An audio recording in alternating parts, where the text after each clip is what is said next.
नमस्कार, स्वागत है आपका आपके अपने channel health and medicine Hindi में। आज की वीडियो में मैं आपको एयर पोल्यूशन यानी कि हवा में फैलने वाला प्रदूषण, उसकी वजह से हमारे शरीर पर किस तरह से नकारात्मक असर होती है, किस तरह से हमें प्रॉब्लम्स का सामना करना पड़ सकता है, उसके बारे में बात करेंगे। देखिए, जो एयर पोल्यूशन है, हवा में फैलने वाला प्रदूषण है, उससे हम वाकिफ है। किस तरह से फैलता है, किस तरह से रोक सकते हैं, कैसी नेगेटिव इम्पैक्ट होती है, यह सब चीज भी हमें पता है।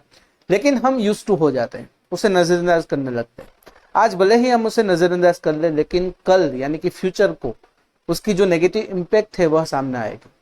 जिस तरह से जंगल कम हो रहे हैं, जिस तरह से हमारी आबादी बढ़ रही है, औद्योगिक संस्थाएं बढ़ रही है, जिस तरह से व्हीकल्स का उपयोग बढ़ रहा है, पेट्रोल डीजल का उपयोग बढ़ रहा है, तो एक समय ऐसा आएगा कि जो एयर पोल्यूशन की प्रॉब्लम है अपनी चरम सीमा पर पहुंच जाएगी। हमें शायद उतनी प्रॉब्लम ना हो, लेकिन हमारी आने वाली नस्लों को प्रॉब्लम होगी। अब बात करते हैं हवा के प्रदूषण को फैलाने वाले कुछ कंपाउंड्स के बारे में, जिसमें सबसे पहले है ट्रैप, TRAP यानी कि ट्रैफिक रिलेटेड एयर पोल्यूशन। जैसे जैसे व्हीकल्स का उपयोग ज्यादा होगा, जैसे जैसे पेट्रोल डीजल का उपयोग ज्यादा होगा, तो जो धुआं निकलता है उसमें जो इमिशन होता है पेट्रोल डीजल का, उसमें कुछ वोलेटाइल ऑर्गेनिक कंपाउंड्स होते हैं, पीएच होता है, पार्टिकुलेट मैटर्स होते हैं, ग्राउंड लेवल का जो ओजोन है वो होता है, साथ ही साथ नाइट्रोजन, सल्फेट, कार्बन डाइऑक्साइड, यह सब चीजें होती है।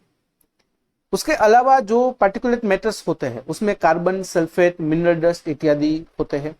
उसके अलावा जो VOC यानी कि वोलेटाइल ऑर्गेनिक कंपाउंड्स होते हैं, कुछ स्पेसिफिक मैन्युफैक्चरिंग प्रोसेस में से भी वह बाहर आते हैं।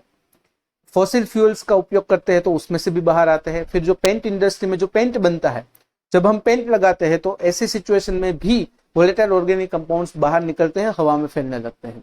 उसके अलावा जो भी पेस्टिसाइड्स है, जो क्लीनिंग सप्लाईज है, उसमें से निकलकर भी जो वोलेटाइल ऑर्गेनिक कंपाउंड्स होते हैं हवा में दाखिल हो जाते हैं। जो पीएच होता है यानी कि पॉलीसाइक्लिक एरोमेटिक हाइड्रोकार्बन होता है, जो हम जब भी पावर जनरेशन के लिए कोयले का इस्तेमाल करते हैं और कुछ स्पेसिफिक मैन्युफैक्चरिंग प्रोसेस के अंतर्गत भी यह हवा में फैलने लगता है।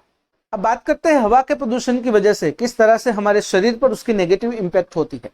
PM 2.5 यानी कि पार्टिकुलेट मैटर्स 2.5, जो हमारे बालों से भी 30 गुना ज्यादा पतला होता है, जो आसानी से हमारे शरीर के अंदर दाखिल हो सकता है और नेगेटिव इम्पैक्ट क्रिएट करता है। सबसे पहले नेगेटिव इम्पैक्ट है रेस्पिरेटरी डिजीज यानी कि श्वसन तंत्र से जुड़ी हुई समस्याएं।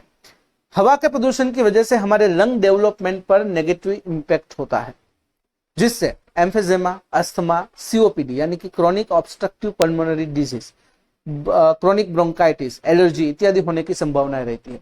हवा के प्रदूषण की वजह से जो भी मैटर्स हवा में है, जो हमारे शरीर के साथ, हमारे जीन्स के साथ डायरेक्ट कांटेक्ट में आ रहे हैं, जिससे इंटरेक्शन की वजह से जो श्वसन तंत्र से जुड़ी हुई समस्या है वह होने की संभावनाएं काफी बढ़ जाती है। एक अध्ययन में ऐसा देखने को मिला कि जो लोग मेजर रोडवेज के नजदीक रहते हैं, ज्यादा ट्रैफिक वाले इलाकों में रहते हैं, औद्योगिक संस्थाओं के नजदीक रहते हैं, उन लोगों में श्वसन तंत्र से जुड़ी हुई समस्याएं होने की संभावनाएं दूसरे लोगों के मुकाबले काफी ज्यादा देखने को मिली। दूसरी मेजर इंपैक्ट है कार्डियोवास्कुलर डिजीज यानी कि हृदय संबंधित समस्या। हवा के प्रदूषण की वजह से हमारा हार्ट और हमारी कार्डियोवास्कुलर सिस्टम पर नेगेटिव इंपैक्ट होती है।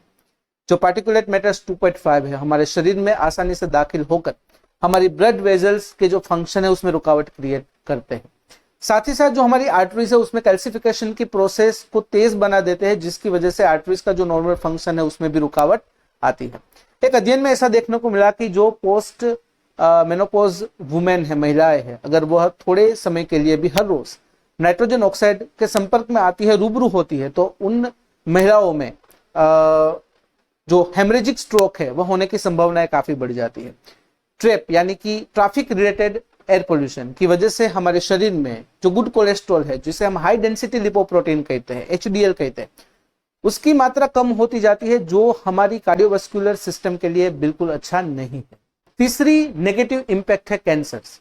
एयर पोल्यूशन की वजह से हमारे शरीर में कई प्रकार के कैंसर्स डेवलप होने की संभावनाएं रहती है।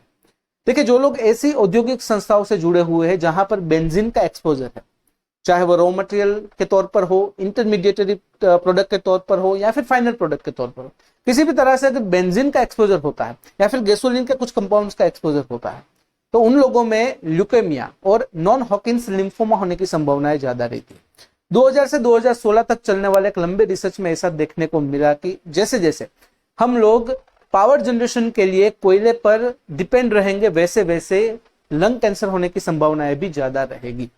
57,000 से ज्यादा महिलाओं पर किए गए एक अध्ययन में ऐसा देखने को मिला कि जो महिलाएं मेजर रोडवेज के नजदीक रहती है, ज्यादा ट्रैफिक वाले इलाकों में रहती है या फिर औद्योगिक संस्थाओं के नजदीक रहती है, वह महिलाओं में ब्रेस्ट कैंसर होने की संभावना दूसरी महिलाओं के मुकाबले काफी ज्यादा रहती है।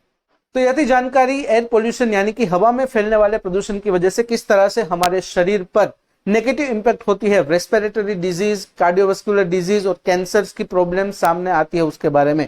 तो फिलहाल इस वीडियो में बस इतना ही। आज का वीडियो ध्यान से देखने और सुनने के लिए आपका धन्यवाद। जय हिंद, जय भारत।